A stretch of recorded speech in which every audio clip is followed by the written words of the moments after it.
my little ones, come in. Oh, come into my Father's house.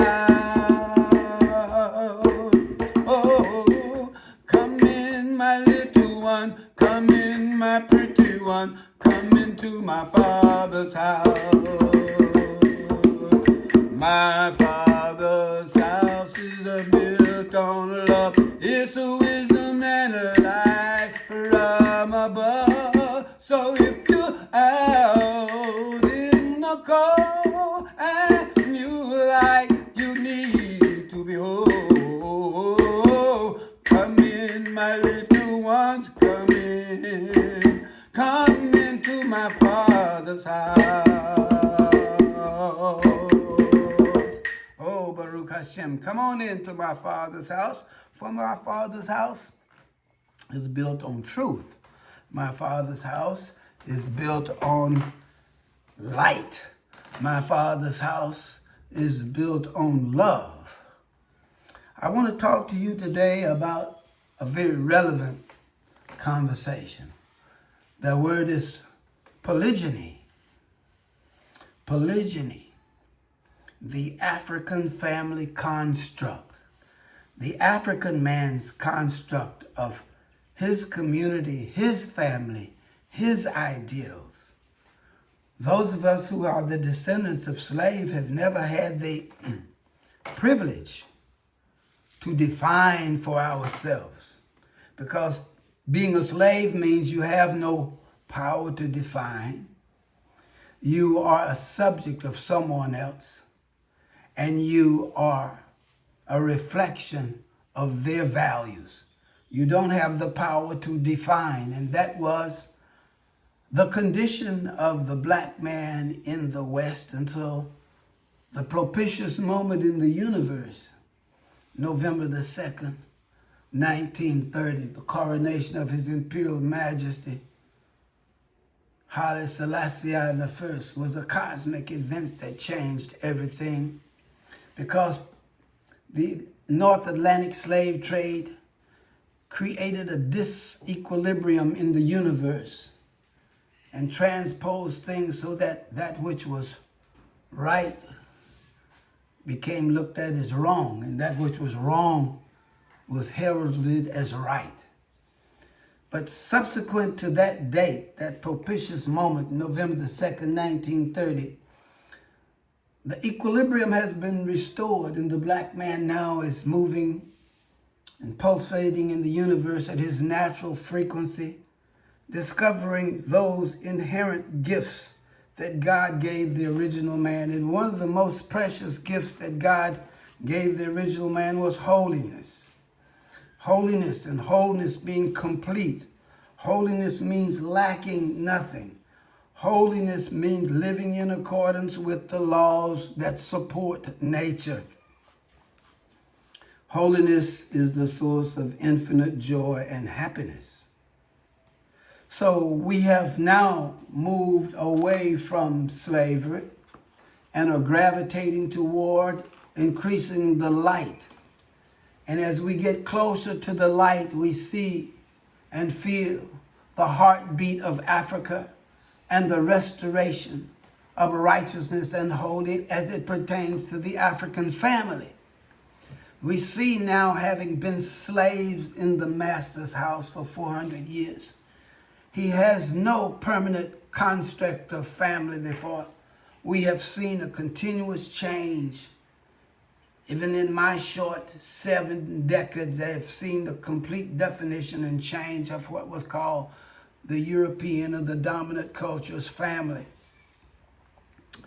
So it's important now to raise the banner of truth as it pertains to the African psyche and begin to build a society that reflects the truth of the leader of that society, the priest of that society, the prophet of that society, the king of that society, the mother of that society. Her wisdom is absolutely essential, for mother knows and the African woman knows And it's never had a greater conversation than to sit and talk with my Ima Suma, Hebrew woman, to tell you who you are, son. What is your name and the meaning of your name, and what is your wife? How many wives do you have? And why do you have wives? Is it to gratify your lower nature, or to perpetuate a holy seed, and to teach a holy seed that Hashem is one and his name is one, and the name of Yisrael means Yashar El, straight to Hashem and his will and his law and his code of conduct and his culture, and to follow the images and the behavioral patterns of the holy prophets and sages and matriarchs and patriarchs. So this is a relevant conversation now as we spiral away from the darkness of slavery and cast off Christianity and move toward the Torah and living a holy family and creating a family that is holy, that reflects the image of the prophets. So within the African psyche, there's an archetypical pattern for family. And that archetypical pattern is that of one man with multiple wives. Now, in contrast, because of the Europeans' nature, orientation, and proclivity, marriage has a different function, a different definition, with different connotations that are based in the natural laws that govern their behavior. The Africans' concept of one man with multiple wives is the inherent tendency to fulfill the commandment that God gave original man to be fruitful and multiply.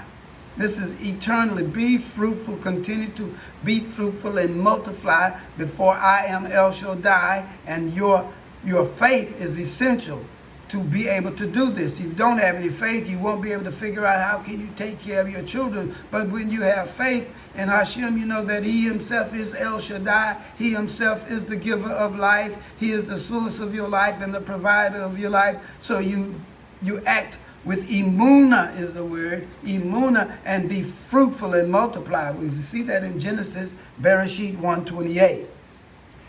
So the Africans consider life to be a gift from God, a return of an ancestor, and a blessing to the extended family. The extended family welcomes a new birth.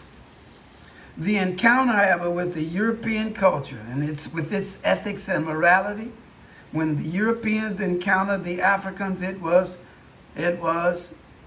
a shock. The continental Africans shocked the Europeans by virtue of how their family structure played out. And this perception of the Europeans by the structure, this extended family, resulted in an extremely superficial and narrow interpretation of what the African family was about. The African extended family. The short-sighted interpretation is owed to the Europeans' soul level, first of all, the level of soul, and that is which constitutes a dearth of consciousness and lack of communion with higher consciousness and real spirituality.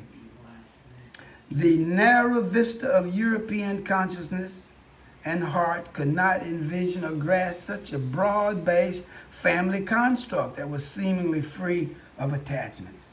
This, of course, led to a complete mischaracterization of the African man.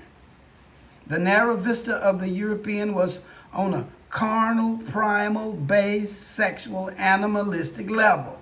Therefore, the African man was characterized as misogynistic, while Africans in general were called immoral and pagan.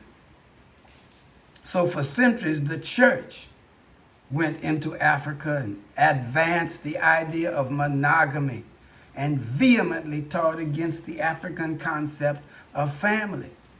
The notion of monogamy, however, has failed miserably. And here in America, the divorce rate is more than 50%. Submerged in the heterogeneous population, the African Hebrews have maintained all the while that the extended family in the Torah is the model of the holy family that befits the Hebrew. Moses and Aaron were polygamous, and so were King David and his wise son, King Solomon. These architects of righteousness and progenitors of holiness were all polygamous. Zadok, Yaakov, Jacob, was polygamous. He fathered 12 sons and 1 daughter with 4 women.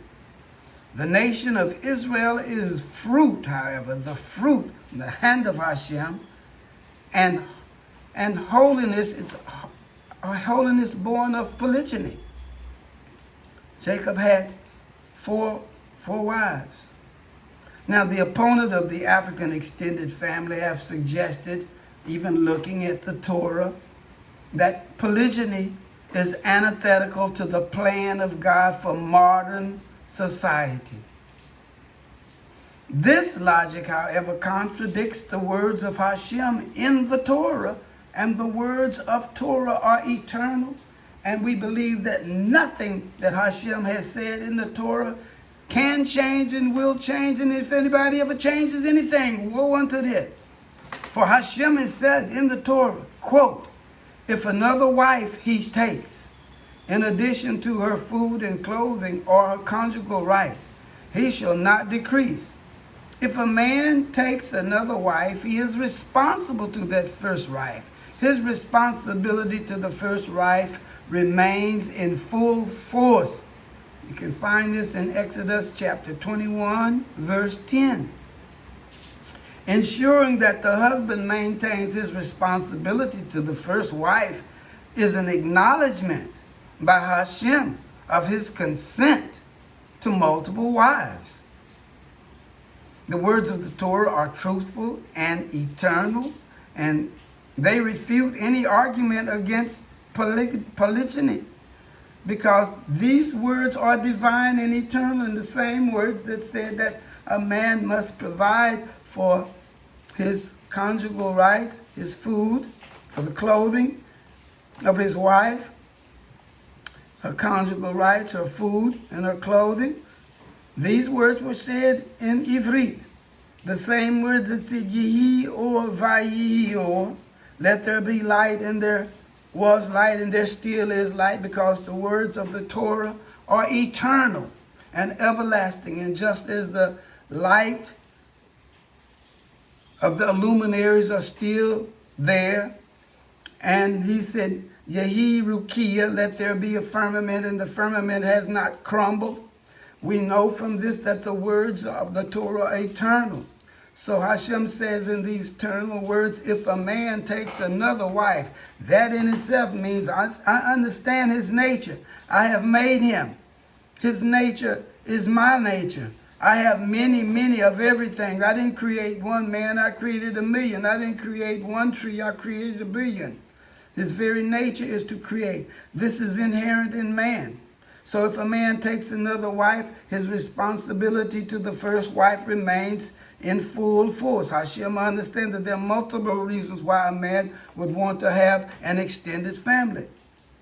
See? So that's why Hashem ensuring that the husband maintains his responsibility to the wife, he consents to have multiple wives. Now the words of the Torah are truthful and eternal, and they refute any arguments against polygyny. The patriarchs and the matriarchs epitomize spiritual enlightenment. We cannot imagine from our low, bedarkened level of consciousness, envision what it must have been to be in the presence of someone like Moses, whom God said was so humble that Hashem talked to him himself. And Hashem and Moses wanted him several women, because Moses is a man, and a man has within his fabric of his consciousness this desire and this need to fulfill this commandment, be fruitful and multiply. And so the patriarchs were the epitome of enlightenment, following Hashem, being led by Hashem, Hashem building a family for them that they could not imagine, Hashem changing their names. Hashem is always doing something that you can't imagine he's going to do. Some of you right now cannot imagine that Hashem would encounter you and tell you to change your name. But we see examples of that in the Torah, as we see examples of polygyny in the Torah. So going forward, now let's see what's happening now. This is a critical point in our history as we are being redeemed and going toward holiness and righteousness and learning about the Torah and studying Ivrit and learning about the Brit. Well, now, what's happening in the dominant culture? Now, the dominant culture going forward has opted for homosexuality. It once said it was against homosexuality, but now says it's against for. It's a homosexuality is fine. It's the law. It says now we also have sexual non-specificity. I don't know if you're a boy or you're a girl. The girl doesn't know if she wants to go to the girls' room or to the men's room, and vice versa, the men. So we have this type of sexual non-specificity that's playing out in the dominant culture here. And we see the cohabitation with animals manifesting itself more and more and more, which cause some arousal of concern by those who say, look, we're losing our humanity, and that type of concern, and it's selfish. And I think some high church official made some statement. But this is all in accordance with the laws of nature that governs their behavior. And they have no problem with none of the above, because this is a source of joy for them to do whatever they need to be in concert with their psychological makeup and physiological makeup. Now, exempted by nature from homosexuality and uncertain sexual identity. In the context of a holy polygamous family, we Israelites live by a spiritual code of conduct given from heaven, which satisfies man's spiritual life and affords the physical intimacy and psychological intimacy that is necessary for the procreation of our species. We're very interested in procreating the species, whereas in the dominant culture we see a falling away from this, an increasingly low birth weight and a gravitation toward embracing animals as, family members because of the low birth rate. But here in the African psyche, and even in the absence of what Europeans call poverty, we have just abundant children, because children is life, and we know that Hashem is the progenitor of life, and he will provide for a life. Now, whether that life is wealthy according to some human construct is nothing, but you'll always have food and clothing and shelter at a basic level. So this commandment to be fruitful and multiply is particularly cogent at this present critical juncture of redemption, as we discard the past and inappropriate values such as monogamy. It is time for the African Hebrew Israelite to plan strategically for their extended holy families. This planning requires prayer, discernment, discretion, and consultation with the African elders. The filth and the exile and Babylonian immorality must first be washed away by means of a weekly mikvah. I'd encourage you to read about mikvah, study the holy tradition and the Hebrew tradition of taking mikvah, the ancient Hebrew purification immersion ritual for both men and women as well. Women, subsequent to their menstrual cycle, receive the mikvah, purify themselves, and we see it's a very powerful tool to continue to elevate the soul, elevate the soul, elevate the soul. The extended African family traditions and mores and proclivities have been besmirched and denigrated by non-Africans. This is especially true for the church, that external agent of colonialism that has worked against the African family under the veneer of holiness. It seeks to replace African values with those of Europe. Now, within the past 50 years, we watched closely, been a part of this change, this gravitation toward away from slavery to me, and see the dissolution of a society or the implosion of a society in the dominant culture. As I'm watching, the dominant society has struggled with its sense of identity. The concept of family within the dominant culture has been challenged It's been fragmented, and it's undergone a total metamorphosis. There is no singular, a monolithic definition for the word family anymore. It's become abundantly clear that the family structure within the Judeo-Christian scriptures, which characterize the family as a man and a wife, has been aborted by its advocates. Those who formerly advocated that no longer advocate it, and it's no longer applicable in the 21st century. In light of such a drastic and radical transformation, the black Americans, or the Hebrew Israelites, can ill afford to remain in the shadows of deception by pretentious act, the pretentious act of monogamy. Monogamy was imposed against your will, and like your biblical forefathers, the patriarchs, you too are polygamous. So therefore, in this redemptive cycle of self-determination, it is Hashem's will for you to build a family that is consistent with your values, your nature, and consistent with the words and examples set forth in the Torah by our holy patriarchs, Abraham, Avinu, Moses, Rabbeinu, Moshe, and all of the prophets.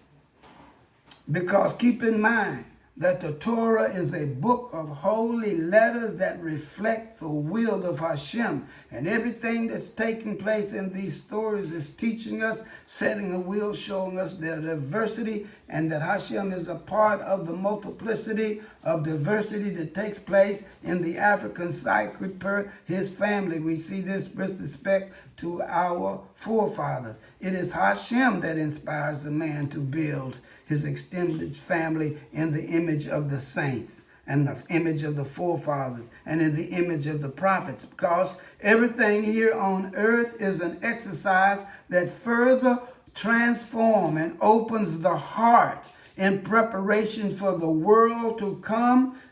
And the extended African family does just that by advancing the concept of unity within diversity, which an underdeveloped consciousness cannot grasp because it's selfish. Now, it is prophesied in Isaiah 4:1, Yeshayahu, that 7 women will take hold of one man in that day, saying, we'll eat our bread and wear our clothes. Just let us be called by your name to take away our reproach. And this is the prophecy that is being fulfilled today. In this day is both glorious as well as a dark day, particularly for women, because even though we have survived slavery, we're severely lacking and we're nearly broken, and our men have been killed. Hundreds of thousands are incarcerated, and the masses of our people are uneducated, and a good man is hard to find. An educated, holy man is almost impossible to find. Women reserve a certain spiritual beauty, unlike so many of our men, and they long for a holy man. But their indoctrination into the erroneous concept of monogamy forces them to backslide and commit fornication and do all the things that as a Christian woman they said they're not supposed to do. But really it's not her nature. She's being the Hebrew woman that she is, but she's not with her proper mate, because the Hebrew man is no longer in those churches listening to that absurdity, because we have been shown the brilliant light of Hashem. He is one, and his name is one, and we are his people, Israel, as he says in Exodus chapter 4, verse 22. Not only we are just his Israel, we are his firstborn son. And so now we're learning how to live holy, and he has the holy examples of the family many, many times in the Torah. Now, so some of the Hebrew women, now, being on this long journey here with the Europeans, have been conditioned in the image of the European woman that is selfish, possessive, and independent. Because you make more money than your man, You can add up 1 and 1 is 2. You're more educated. Your positions, because it's all a part of the strategy to divide and conquer. And yet you remain powerless because you don't have a man. And you were made to be a helper to your man. And so you find yourself isolated, alienated, having resources, but not fulfilling the divine plan of your womanness to be submissive and to be in love with the man. You hate the word submissive because that's a part of the African, that submissiveness is a part of the African psyche. And that was the first thing I learned. I thought when I went to Africa as an Indian, no, there's order and there's rank and there's position and there are elders and there are youth and there's children. In this society, we don't have that, so we can't appreciate that. So now, but one thing about our beautiful woman, like my queen, she's more advanced than me in every way, more intelligent in every way. She has the task of helping me find my way, because that's the Hebrew woman. She is the Shekinah, holy by nature. So even those who have been miseducated and misdirected find themselves being a little selfish and possessive, independent. However, she is by nature, I know, holy by nature and virtuous by nature. And so the Hebrew woman, those of you who will like the 4 patriarchs before you, Leah and Zilpah and Bilhah and Rachel, discover the bonds of sacred femininity. See, with selfishness, that has lost. And when you go and live in the third world and you live in polygamous Afrocentric cultures or in Jamaica with Rasta cultures, you see the femininity as the foundation of that camp, that foundation. Without the Shekinah, it doesn't work. And it's beautiful. And the European comes in, and the European woman has no idea what it means to be a part of that, for she is selfish and independent and unnatural. But mother knows, and that's why we say we must talk to the African woman, because it was my mother, my mother, Imasuma Sebaba. You have many wives. Now, but as a Baba, I don't have but one wife. It's Queen Imani. Because that's just a potential for a certain level of consciousness that only God can bring.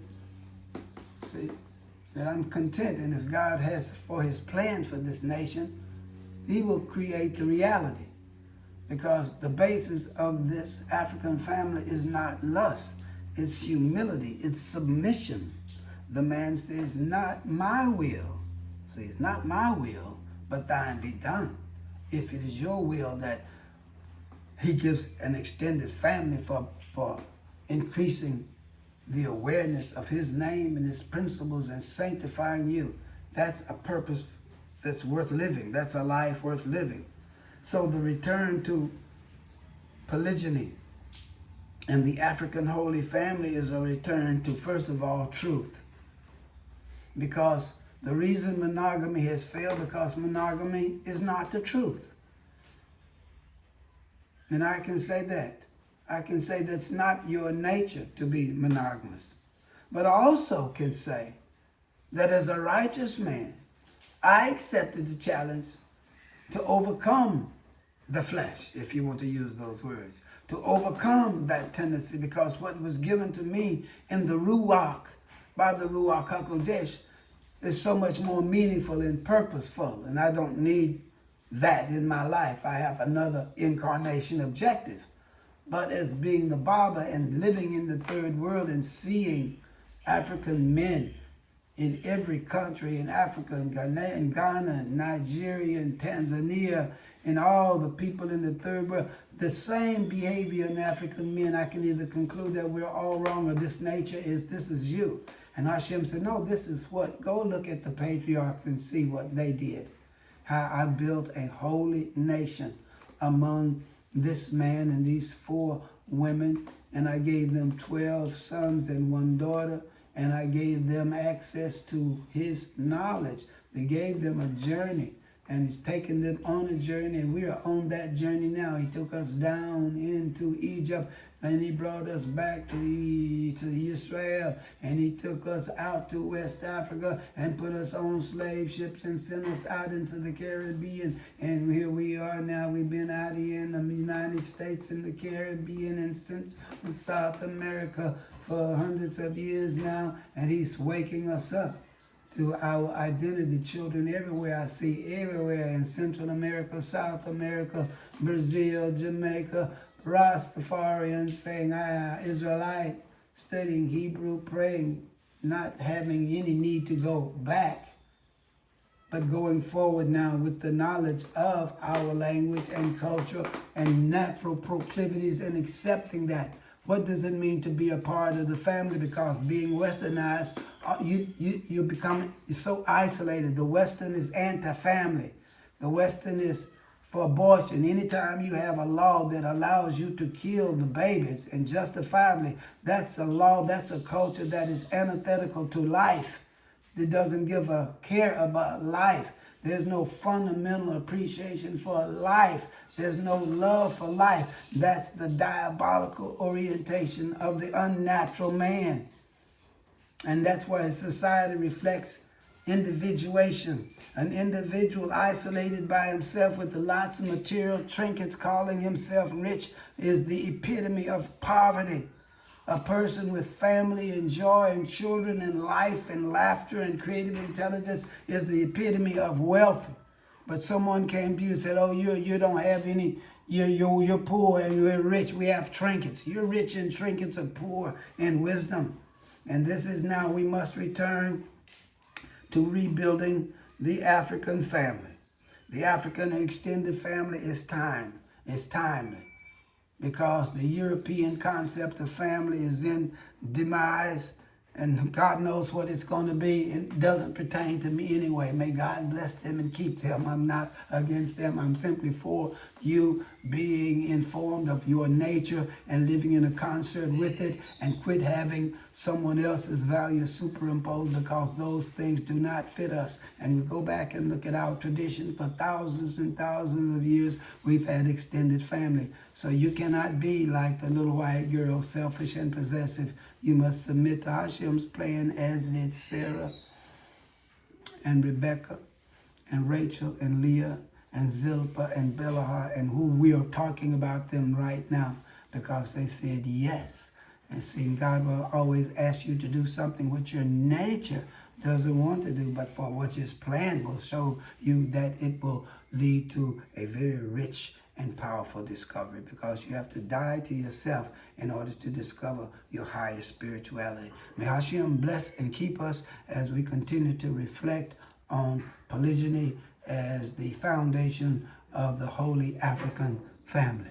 Baruch Hashem.